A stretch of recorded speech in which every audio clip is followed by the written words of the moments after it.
ताज्या बातम्या विचार नव्हे, त्यासाठी सचोटी न्यूज चॅनल बघायलाच हवे। ज्ञान, मनोरंजन, संस्कार देणारे चॅनल सचोटीला सबस्क्राइब करा, बेल आयकॉनचे बटन दाबा, सोबत शेअर करायला विसरू नका।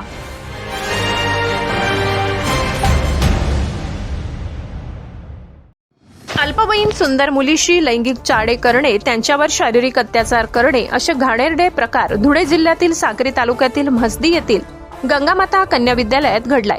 पोलिसांनी या प्रकरणी गुन्हा दाखल केलाय।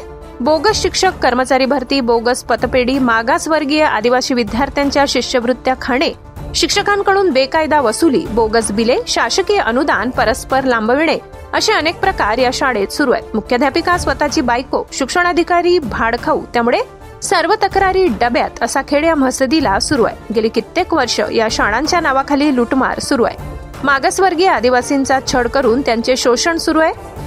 पैशांचे पॉकेट मिळते म्हणून साक्री पोलीस तक्रारदाराला त्रास देतात। आदिवासी मुलींना आलेली शिष्यवृत्ती बनावट खाते करून लुटली जाते। गेली कित्येक वर्ष संस्था चालक लुटमार करतो। अल्पवयीन मुलींचे लैंगिक छळ सुरू आहेत, तरीही शासन गप्प कसे? महाराष्ट्र आहे की बिहार असा प्रश्न नागरिकांना पडलाय। भ्रष्टाचार निर्मूलन परिषदेने या संस्थेची मान्यता रद्द करावी यासाठी मुख्यमंत्री फडणवीस यांच्याकडे तक्रार दाखल केली आहे। अल्पवयीन मुलींचा लैंगिक छळ केल्याचे व्हिडिओ सचोटीकडे आले आहेत। भरवर्गात त्या मुलीवर होणारे अत्याचार सीसीटीव्हीमध्ये आले आहेत। पुरावे नष्ट करण्याचा उद्व्याप संचालकाने केलाय।